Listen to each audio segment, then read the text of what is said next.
7:07 de la mañana, muy buenos días, bienvenido a tu programa Nutrición y Vida, tu espacio en el que todas las mañanas estamos dedicados a ayudarte a resolver tus dudas de nutrición.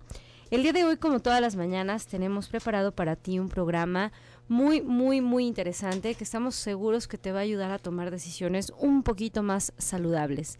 El día de hoy tenemos el gusto de tener en cabina al doctor Víctor Villa Esteves, él es médico geriatra y nos va a estar platicando acerca de la relación del consumo de ciertos alimentos. Les voy a platicar que el tema original era la relación en el consumo de azúcar y la enfermedad del Alzheimer. Pero revisando los artículos, pues nos damos cuenta que es pues importante hablar de varios nutrientes que van a modificar o van a poder predisponer para una enfermedad como esta. Y para platicarnos del tema está aquí en cabina, que le agradezco mucho que esté de manera tan puntual el doctor Víctor Villa Esteves. Doctor, muy buenos días, ¿cómo está? Buenos días, Luisa, buenos días. Pues me da mucho gusto que vayamos a hablar de este tema porque es un tema que de repente pensamos que no tiene nada que ver con los hábitos o que no tiene nada que ver con las decisiones nutricionales que hayamos tomado en nuestra vida. Pues sí hay reportes de que tiene que ver. El día de hoy vamos a platicar entonces acerca de Alzheimer. Si quieres comunicarte con nosotros y aprovechar a nuestro experto, puedes hacerlo a través de los teléfonos en cabina 31 22 11 90, 36 47 18 83. También mandarnos un mensaje de WhatsApp a través del 33 10 19 07 12. Nuevamente a través del 33 10 19 07 12. Seguirnos también a través de Facebook en Mujer el Sexto Sentido, a través de Twitter en Radio Mujer 1040 y escucharnos desde cualquier parte marcando el teléfono 0189 927 466-65. Para poder hacer esto tienes que bajar la aplicación que se llama Audio Now y marcar 0189 927 466-65. También puedes escucharnos a través de las aplicaciones. Te metes a la tiendita de Google Play o en iTunes, le pones Radio Mujer 1040 y nos puedes escuchar a través de tu teléfono iPhone o para Android.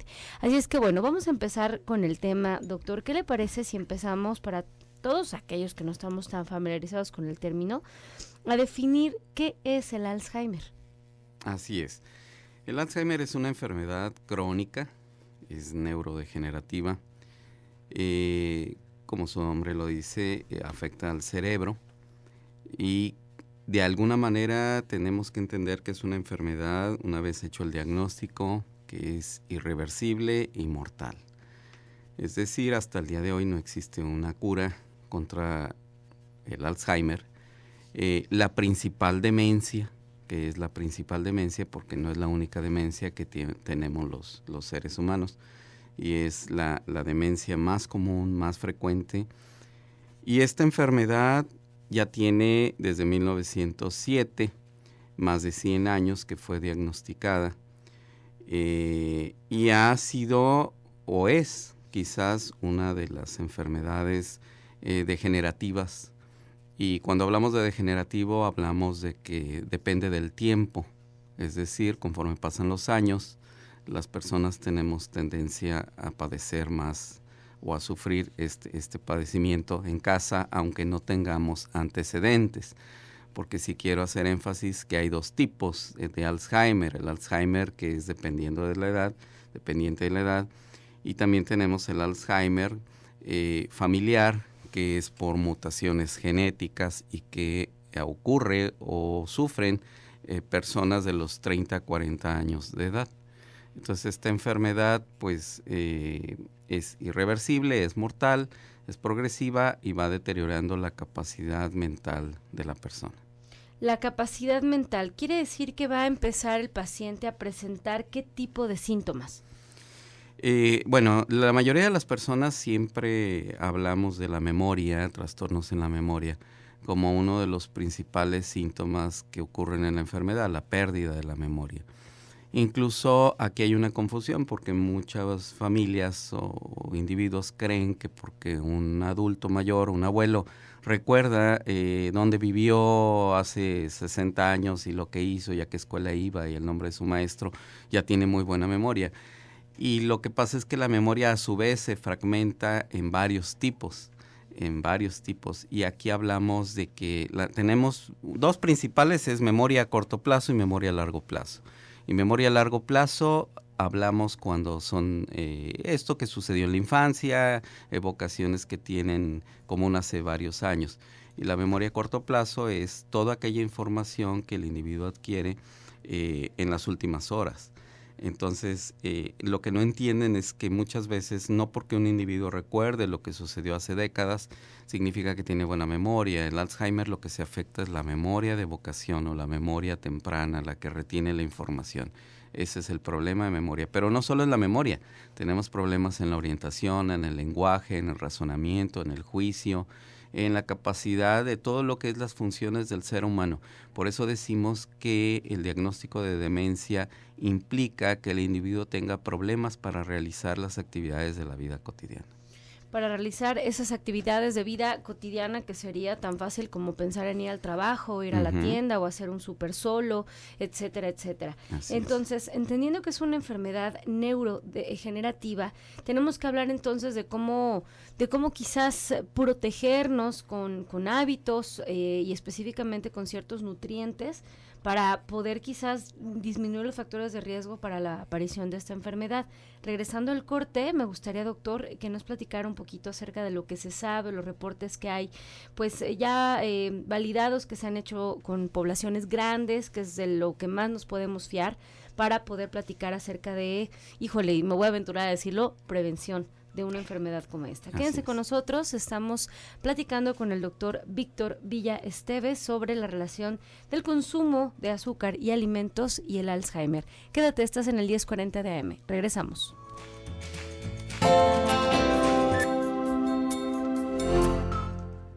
7:19 de la mañana, estamos de vuelta en tu programa Nutrición y Vida con un tema muy interesante del que creo, si no me equivoco, Rosy, creo que no habíamos hablado de este tema en el programa, Alzheimer, la relación con el consumo de alimentos y de algunos nutrientes y de el Alzheimer. El día de hoy tenemos al doctor Víctor Villa Esteves, él es médico geriatra, que nos está explicando de manera muy puntual cuál es la definición de esta enfermedad y cuáles son aquellas cosas que se van a ver afectadas en la vida de los pacientes que lo padezcan. Hay ya muchas dudas en que tenemos ya en la mesa, que vamos a ir platicándolas poco a poco. En el programa yo le platicaba, doctor, que pues hay mucha información que se ha reportado de manera seria acerca de la prevención del Alzheimer y del consumo de ciertos alimentos o de ciertos hábitos. Y quisiera que nos platicara un poquito acerca de esto, de la prevención. Uh-huh. ¿Qué puede decirnos de esto? Mira, respecto a la prevención de Alzheimer, pues Alzheimer es una de las enfermedades hoy día más investigadas. Es una de las enfermedades en la que, por ejemplo, Estados Unidos invierte miles de millones de dólares en la investigación. Ha sido autorizado a nivel mundial presupuestos inmensos para la prevención de esta enfermedad. Todo el mundo está preocupado porque sabemos que si es dependiente de la edad y en la medida que hay más viejos en el planeta, pues vamos a tener más viejos con demencia y más viejos con Alzheimer. Entonces, conociendo esta evolución gráfica, demográfica, bueno, los esfuerzos de la ciencia se han enfocado hacia esta enfermedad. Y dentro de esta enfermedad se conocen varios aspectos. Uno de los aspectos importantes que ha sido un poquito aventurado, se me hace un poco aventurado llamarle así, pero el Alzheimer es conocido como la diabetes tipo 3. O sea, fíjate el grado tan importante que ha llegado ya el Alzheimer a mencionarse como la diabetes tipo 3. ¿Qué quiere decir esto? Bueno, que se han encontrado dentro de los aspectos de investigación una fuerte relación entre los mismos trastornos que sufre un enfermo con diabetes tipo 2 y diabetes tipo 1 que la diabetes tipo 3. Quiere decir, por ejemplo, una muerte celular, que en este caso es neuronal, anticipada, y que los médicos conocemos como apoptosis, como la muerte acelerada de esa neurona. Otro fenómeno que es trastorno del metabolismo de las grasas, que también sucede en el paciente diabético. Y por supuesto una resistencia a la insulina, que sucede muy comúnmente en la diabetes tipo 2, un trastorno de los lípidos, de las grasas, del azúcar y metabolismo de carbohidratos. Entonces esto ha llevado a pensar que hay una relación. Incluso varios trabajos de investigación se empezó a usar insulina intranasal, aplicar al individuo insulina intranasal que llegaba rápidamente al cerebro para metabolizar los azúcares. Entonces la ciencia está un poquito inquieta respecto a esta fuerte relación que se ha visto que los pacientes diabéticos sufren de Alzheimer más comúnmente que las personas normales. Y entonces dices, caray, pues entonces algo tiene que ver. Y de ahí se investigaron varios aspectos, se manejaron ratones genéticamente con deficiencia en cuanto a la insulina. Y se vio que las dietas con alto contenido de azúcar ocasionaban tendencia a la enfermedad. En estudios científicos, hasta hoy nada más, muchos de ellos son en ratones, predispuestos genéticamente al Alzheimer. En este caso, los ratones que consumen una dieta alta en azúcar sufren la enfermedad. Y la explicación, porque todo esto ya se analizó y se vio, es que el nivel alto de azúcar en el cerebro ocasiona una liberación mayor de insulina. Y hay una resistencia a la insulina aún a nivel, sucede ya dentro del cerebro. Y esa insulina compite con una proteína que nosotros conocemos como proteína beta-amiloide. Esa proteína beta-amiloide forma unas placas, se acumula, se va formando un acúmulo de esa proteína y es la característica de la enfermedad de Alzheimer. Es decir, un enfermo con Alzheimer sufre o tiene depósitos de proteína beta-amiloide y otros depósitos que llamamos marañas neurofibrilares. Esas marañas neurofibrilares se acumulan en el cerebro e impiden que las neuronas se comuniquen unas con otras. Esto es el mecanismo y vamos, es un poco confuso y no quisiera entrar en tanta ciencia para no confundir a la gente, pero lo que quiero explicar es que si estas lesiones son características del Alzheimer y la insulina hoy se conoce que incrementa los depósitos de la proteína beta-amiloide porque compite con unos receptores en el cerebro con la proteína beta-amiloide que la elimina.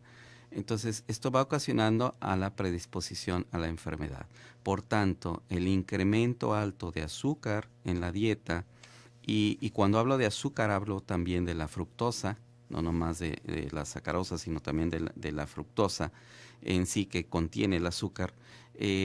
Esto va a incrementar la insulina, pero también va a alterar todo lo que es el metabolismo neuronal y por tanto acelera la muerte de las neuronas y acelera la enfermedad.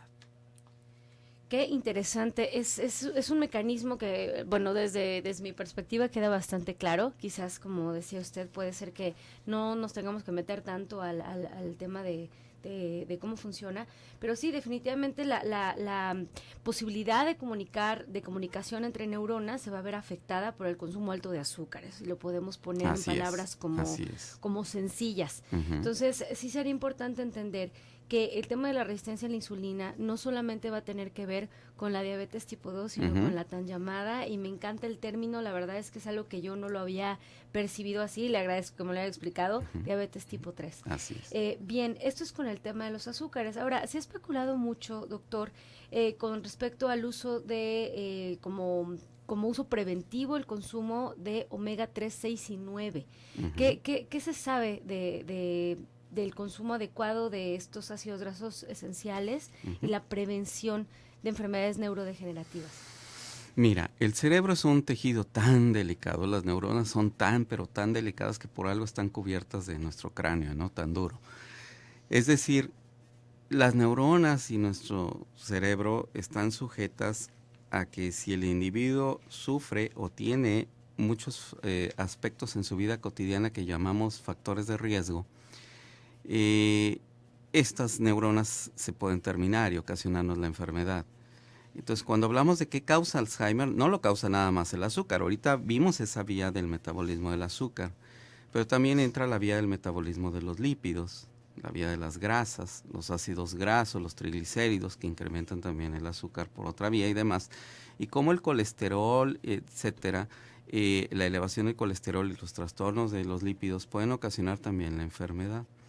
Entonces, por un lado, el cerebro está conformado por colesterol y requerimos colesterol, que ahí también hay que entenderlo, que un individuo sin una dieta con colesterol, pues tenemos colesterol, el bueno, el malo, el HDL, el LDL, en fin, que los médicos conocemos, pero es importante que el individuo sepa que regular las grasas también es fundamental para prevenir el Alzheimer. Y aquí entra, en este caso, la dieta de los omegas. Los omegas van enfocados principalmente a regularizar el metabolismo de los lípidos y por una vía. Y por otra vía van enfocados como antioxidantes. Es decir, y quizás es como la mayoría de la población los conoce, como sustancias que disminuyen la formación de radicales libres y por tanto protegen al cerebro.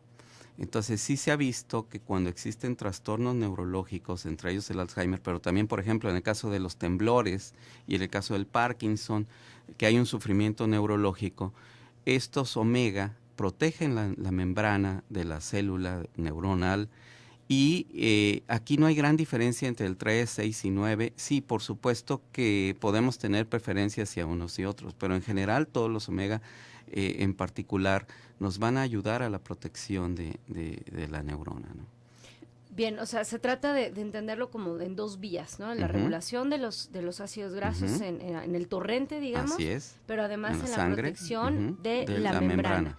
Regresando al corte, vamos a seguir platicando de esto, que ya empezamos a hablar de un tema de antioxidantes, que de hecho es de una de las cosas que más se habla en este tipo de enfermedades neurodegenerativas, que es el estrés oxidativo. Regresando al corte, vamos a seguir platicando acerca de la relación del consumo de azúcares en la dieta, de ciertos nutrientes y del Alzheimer, con nuestro invitado del día de hoy, el doctor Víctor Villa Esteves. Quédense con nosotros, estás en el 1040 de AM, en Radio Mujer, el sexto sentido de la radio. Regresamos.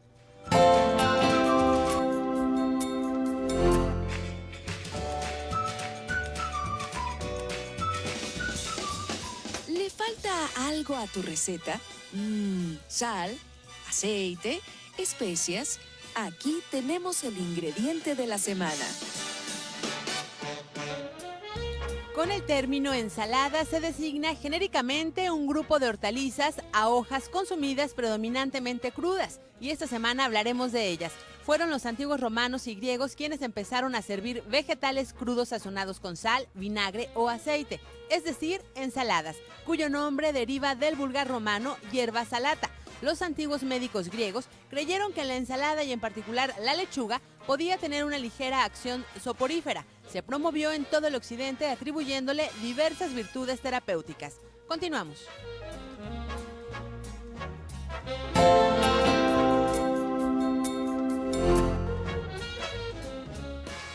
(7:35 de la mañana), estamos de vuelta en tu programa Nutrición y Vida. El día de hoy platicando acerca de la relación entre el consumo de azúcares y de algunos nutrientes y la aparición o la prevención del Alzheimer con el doctor Víctor Villa Esteves. Él es médico geriatra. Doctor, vamos aprovechando este momentito antes de seguir con el programa para platicarles a todos los que nos acaban de sintonizar, porque lo hablábamos fuera del aire. ¿Qué significa ser médico geriatra? Es una bellísima especialidad, joven en México, te puedo decir joven en México, porque como tal, así, formación de muchos médicos geriatras, hasta recientemente, un par de años, empezó a ser una especialidad directa, es decir, ya como especialidad. Pero en mis tiempos era una subespecialidad, se requería la medicina interna antes de ser médico geriatra. Entonces es el equivalente al pediatra de los niños, es el pediatra del adulto mayor. ¿Cuándo hay que ir al geriatra? Cuando cumplimos 60 años, eso nos marca la ciencia, cuando cumplimos 60 años. Y somos los que nos encargamos del tratamiento, prevención, rehabilitación de todas las enfermedades de los adultos mayores de 60 años. Eso es ser un médico especialista en geriatría. Sí, de hecho hay muchísimos pacientes que sé que nos están escuchando que de repente tienen en su cajita de medicamentos o en el buró como 17 pastillas que la mitad ya no saben ni para qué se las están tomando. Así porque se es. las prescribieron quién sabe cuándo. Pues cualquier paciente que le cheque esta escena de muchas cajitas que ya no se acuerdan ni para qué son y nomás las compran porque algún día les dijeron, ese es el tipo de paciente que tiene que ir a ver a un geriatra y decirle, oiga doc, fíjese que yo estoy así, ahorita estoy parado en este momento y me estoy tomando esto, ¿qué sigue? ¿No? Entonces Sí. ahí es donde existe el trabajo preventivo, ¿no? Sí, sobre todo que muchos van con varios especialistas y es costumbre que algunos adultos que van al cardiólogo, que van al oftalmólogo, otorrino y todas las especialidades gastro y demás. Y claro, no quiere decir que no vayan, pero teníamos que entender que en resumen el geriatra al ver todos los principales padecimientos tiene la capacidad de focalizar y centrar y evitar la polifarmacia en ellos. Para nosotros polifarmacia es más de 6 fármacos, es decir, el promedio máximo 6 a 8, ponle en pacientes, no deben tomar más de 8 y me han llegado con 30, que es el límite, imagínate. Entonces aquí es fundamental, también hay otro aspecto de mala información, incluso aquí en muchos aspectos del sector salud, consideran al geriatra nada más para los adultos de 80, 90 años, aquellos terminales, ¿no, señores? O sea, la prevención es fundamental. Yo tengo pacientes de 50 años, incluso, que han ido para prevenir un envejecimiento saludable. Entonces, aquí el papel del geriatra es de prevención, no es nada más de tanatología, ni que vemos nada más al viejito que ya no puede ni caminar. Vemos desde el manejo esencial para llegar a un envejecimiento exitoso. Envejecimiento saludable, me Así encantó. Sí, es como un poco compararlo con la nutrición, o sea, no quiero que acaben yendo al nutriólogo solo cuando se les está notando la lonja, o sea, por favor, no tiene que ver solo con bajar de peso. De hecho, mucha gente me busca para hacer consulta. Quiero consulta con nutrióloga, siempre es, ¿cuál es el motivo de la consulta? Pues usted es nutrióloga, ¿no? Para bajar de peso. ¿Quién les dijo que nomás es para eso, no? Claro. Es una cuestión de prevención, tenemos que empezar a ser como más sensibles a esto. Conciencia, o sea, es un tema, ¿no? de prevención. Entonces, ir al geriatra, ¿tienes 60? Ve al geriatra. Claro, que te den una y checada. no necesariamente enfermo, o sea, saludable para mantenerte y llegar a un envejecimiento a los 80 independiente, sin padecimientos crónicos, y entre ellos el Alzheimer. Entonces decimos, la dieta, la dieta vamos a evitar el azúcar. ¿Qué otras cosas mencionabas tú? Bueno, dentro de las teorías también los metales pesados. Mucho tiempo se habló del aluminio, esa teoría se descartó, que si cocinábamos en ollas de aluminio, que el aluminio, un metal pesado, causaba Alzheimer. Hoy se ha visto que tanto el aluminio, el cobre, el zinc, etcétera, otros metales pesados afectan, sí, por supuesto que afectan. Pero al ser un cerebro, decía yo, el cerebro, un tejido tan delicado, no nada más cuando hablamos de prevención hablamos del aspecto nutricional y no nada más de lo que son grasas, azúcares, metales pesados, etcétera. El alcohol, por ejemplo, también influye en alterar nuestras neuronas, en dañar. El tabaco también daña nuestras neuronas por la vía de la circulación, irrigación. El dormir mal también daña nuestras neuronas. Entonces una persona a lo mejor o escucha el programa y a partir de hoy tiene una dieta saludable, no vuelve a consumir jamás azúcar, disminuye el consumo de refrescos, por supuesto, mantiene una dieta equilibrada, en balance y sana, pero no duerme. Puede tener Alzheimer, claro, o no estudió o no utiliza la capacidad cognitiva de nuestras neuronas para mantenerse bien, saludable, o padece depresiones constantes, o es una persona que ha recibido traumatismos cráneoencefálicos, un boxeador, por ejemplo, acabamos de ver Cassius Clay, él padeció Parkinson, pero también murió con una demencia también secundaria a los golpes del pugilismo, en fin.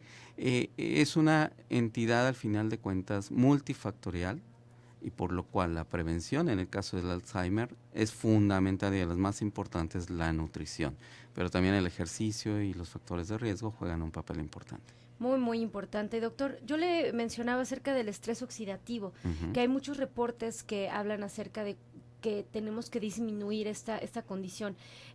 Nos están preguntando, de hecho, del estrés oxidativo. ¿Qué puede decirnos acerca de este tema? Mira, el estrés oxidativo viene siendo la consecuencia del sufrimiento que tienen los tejidos. En este caso, cuando hablamos del cerebro. Uno de los aspectos más importantes de las lesiones que se caracterizan, decía yo al principio, son las placas amiloideas y las marañas neurofibrilares. Esas placas o esas cicatrices en el cerebro producidas por múltiples factores, entre ellos la insulina, ocasionan que las neuronas tengan un fenómeno que se llama pues vasculitis o inflamación de los vasos en el cerebro por los depósitos amiloideos que existen ahí. Cuando existe esa vasculitis se altera la circulación y entonces la neurona sufre o va a tener un problema a nivel cerebral de sufrimiento circulatorio. Recordemos que el tipo de irrigación cerebral es distinta a la del organismo, es decir, es por perfusión. Y entonces cuando existe simplemente un vaso, una arteria importante en el cerebro que está dañada, que está inflamada, que sufre un fenómeno de vasculitis, ocurren lesiones muy comunes en la enfermedad de Alzheimer que se conocen como infartos o lesiones lacunares, que son problemas de pequeños vasos que dañan a la corteza cerebral. Y esto ocasiona el sufrimiento y es como cuando nos apretamos el dedo y viene una isquemia transitoria. En esa área donde no llega la circulación se van a liberar lo que conocemos como radicales libres. Es decir, aquí los radicales libres son a su vez sustancias que van a ocasionar más daño, que se liberan ante un fenómeno de falta de oxigenación, isquemia en el tejido, pero que a su vez ocasionan más daño a los tejidos. Y entonces llega un momento en el cual es irreversible este daño. Entonces hay muchas sustancias y se ha abusado de los radicales libres, se ha abusado la realidad. Pensamos que todo es radicales libres y no lo es también, eso es una verdad. Pero hay sustancias que pueden disminuir ese aspecto, ese abuso. Entre ellos, por ejemplo, el resveratrol como un antioxidante y muchos, los carotenos, que también ayudan como antioxidantes a evitar esa oxidación. Esa oxidación viene siendo factor, no es porque muchas veces confundimos, pensamos, es que nos ponen el ejemplo de la manzana que dejamos al aire libre y al contacto con el oxígeno se liberan radicales libres y entonces se oxida, ¿verdad? Esto no sucede en el cerebro, puesto que no está ante el oxígeno, sino el fenómeno de isquemia, de falta de irrigación. De falta de irrigación. Así Regresando es. del corte, vamos a ir platicando acerca de la relación del consumo de alimentos, de estilo de vida y la aparición del Alzheimer. Quédense con nosotros, estamos con el doctor Víctor Villa Esteves, médico geriatra, platicando de el Alzheimer. Quédate, estás en el 1040 DM. Regresamos. 7:50 de la mañana, estamos de vuelta en tu programa Nutrición y Vida, llegando al último bloque. Quiero aprovechar para darle las gracias a Rosy Muñoz y a Toño, que están siempre atrás de estos micrófonos, para ayudarnos a hacer que esta información llegue a tus oídos. Rosy, esa cápsula estuvo, bueno, qué bárbara, ¿eh? Hasta me hizo aprender algo, de verdad, muchas gracias, muy bonita la cápsula, muy informativa. Bien, pues vamos a seguir con este tema tan interesante, la relación entre el consumo de azúcar, de nutrientes y de ciertos hábitos de vida para la aparición del Alzheimer. Para seguirnos platicando del tema, el doctor Víctor Villa Esteves nos explicaba cómo hay ciertas cosas de las que se han hablado para la prevención de esta enfermedad, que es, bueno, el consumo de azúcar, el consumo de los omega tanto 3, 6 y 9, el estrés oxidativo, el estilo de vida, como sería el consumo de tabaco, el consumo de alcohol, el uso, la utilización de nuestra capacidad cognitiva, la depresión, los traumatismos, una serie de cosas que nos hacen darnos cuenta que la aparición de un Alzheimer tiene que ver con muchos factores, no solamente uno. Estaría padre decir que solamente el consumo de omega 3 nos podría prevenir, entonces yo me lo tomo y se acabó el problema, pero no es así. Vamos a entenderlo y que tiene que quedar bien claro que es una enfermedad multifactorial. Y hay muchas dudas del público, doctor. Por aquí nos dice, Ana Belén dice, sé que el omega 3 les hace muy bien a las personas que tienen Alzheimer y Parkinson, pero lo que quiero saber es si el omega 6 y 3 compiten por la absorción a la hora de tomarlos juntos. No es esto, no es que compitan, o sea, ambos pueden ocasionar algún beneficio en particular, así que digan, bueno, el omega 6 nos va a competir contra el 3, que es el benéfico, etcétera.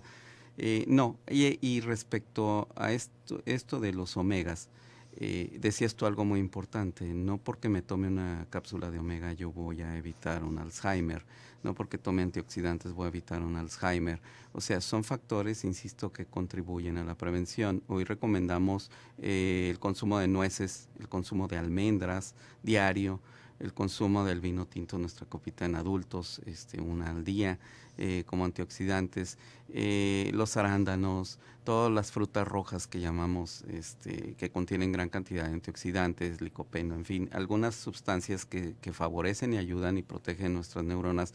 Pero si, insisto, si esa persona no duerme bien, se deprime, fuma, toma, de nada le sirve. O sea, no hace ejercicio. El ejercicio, de hecho, el ejercicio de por sí junto con la nutrición son los factores fundamentales en la prevención de esta enfermedad. Que me encanta que lo haya dicho, doctor, porque es algo que yo les insisto mucho y hasta me da risa porque ya no es solo mi voz la que les digo.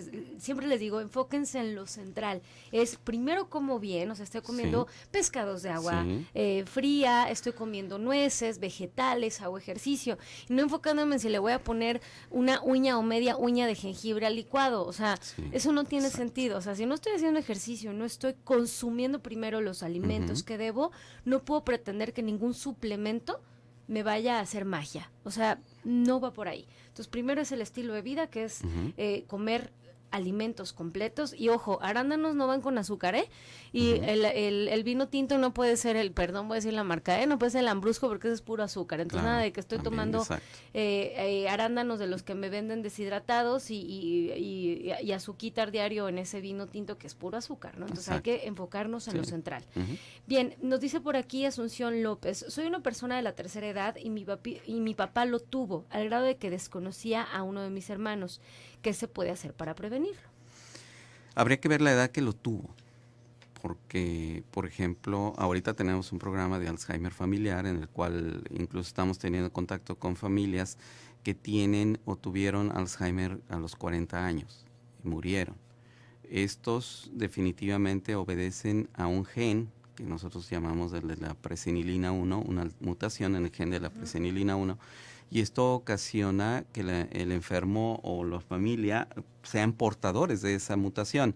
Y lo que sucede es que 20 años antes de que sufran los primeros síntomas, ellos ya tienen cambios en el cerebro. Entonces a estas personas se les están haciendo estudios desde 20 años antes o más, tratando de diagnosticar tempranamente. Y bueno, ya hay programas de prevención hacia el Alzheimer, pero están en investigación a nivel científico. Bien, entonces hay que revisar la edad y darse una vuelta con, por favor, el doctor. No quiere decir que te va a dar. Aquí no nos vamos a asustar. Oye, es que mi mamá, mi hermano... Bueno, depende de la edad que ellos tuvieron la enfermedad para ver si tu factor de riesgo es importante o no. Exacto, es muy importante la edad. Creo que ya nos quedó claro desde el principio del programa que tiene que ver para la aparición del Alzheimer tiene que ver con la edad o con un factor familiar genético predispuesto, ¿no? Bien, doctor, hay que aprovechar para dar sus datos, por favor. ¿En dónde lo podemos localizar? En el teléfono 1581-3274, 1581-3274, o en el mail geriatragdl@hotmail.com, geriatragdl@hotmail.com o viejo-1@hotmail.com. Cualquiera de también, los dos correos, viejo-1@hotmail.com. Está interesante que pueda recibir dudas a través del correo, porque a veces como que no sabemos bien si va por ahí o no. Entonces, tengo un blog también por ahí, pueden llegar a hacer preguntas, migeriatraonline.net. Ahí estoy a sus órdenes, cualquier duda, comentarios, la enfermedad, etcétera, que podamos saber los últimos avances con todo gusto. Me gusta mucho, www.migeriatraonline.net o a través del correo electrónico viejo-1@hotmail.com o en el teléfono 1581-3274. Más dudas del público. La señora Belion, no sé, no nos están dando aquí el nombre. Dice, yo invierto las palabras, digo una por otra, como salir, dormir o palabras inversas, y a veces me doy cuenta, a veces no. ¿Esto pudiera predisponer para algún tipo de enfermedad? ¿Pudiera ser un factor predisponente o de estar dando luz de algo que pudiera pasar? Mira, ella nos está hablando de un trastorno en el lenguaje. Se puede considerar una afasia, un trastorno en el lenguaje, y pues hay muchos tipos, habría que ver de qué tipo, o si ella sufrió un pequeño microinfarto a nivel del lóbulo del área de Broca, el lóbulo temporal. En fin, habría que analizar esto con un neurólogo. Aquí sí sería la recomendación que vea un neurólogo para que vea cuál es la causa por la cual ella tiene trastorno en el lenguaje.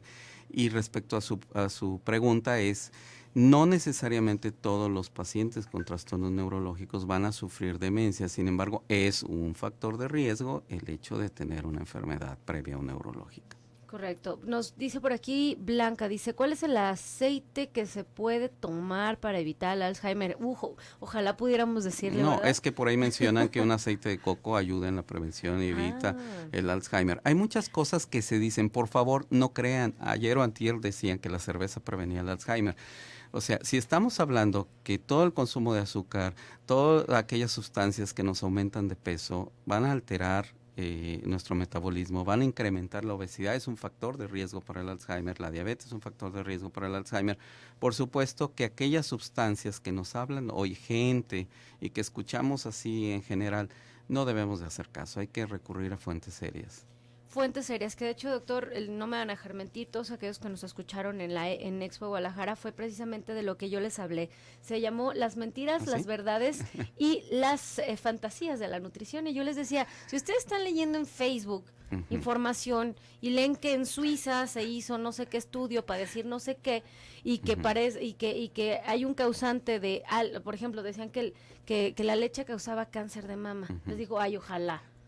¿No? Porque así dejas de tomar leche y ya Pues se acabó sí, el problema. acabó, ¿no? Me encantaría. Claro. Pero no funciona así. Entonces les digo, si ustedes están escuchando tonterías, no sean ustedes quienes las repitan, ¿no? Exacto. Mínimo frénate y ponte a buscar fuentes serias, ¿no? Exacto. No repitan tonterías, siempre se los digo. Y bueno, nos dicen por aquí que muchísimas gracias por el programa, lo están mandando felicitar, doctor, no tiene idea de cuántas personas, desde Austin, Texas también. Gracias. Invitados, que el invitado, qué bárbaro, que ojalá siguiéramos teniendo invitados así de interesantes. Y hay muchas dudas más que no vamos a alcanzar a platicar. Nos están preguntando de algunas cosas que no tienen que ver con el programa, pero creo que lo que vale la pena aquí es de que nos vuelva a decir sus datos, dónde lo podemos localizar. En el teléfono 1581-3274 y en el mail viejo-1@hotmail.com. Bueno, doctor, pues me queda agradecerle, muchísimas gracias por la información, para mí son clases, así es que muchas gracias por estar aquí en estas horas de la madrugada y enseñándome tanto. Muchísimas gracias, doctor. Gracias a ti. Los vamos a dejar en un programa más del doctor Gilberto Priego y les sigo contestando por aquí a través de WhatsApp. Que tengan un excelente inicio de semana.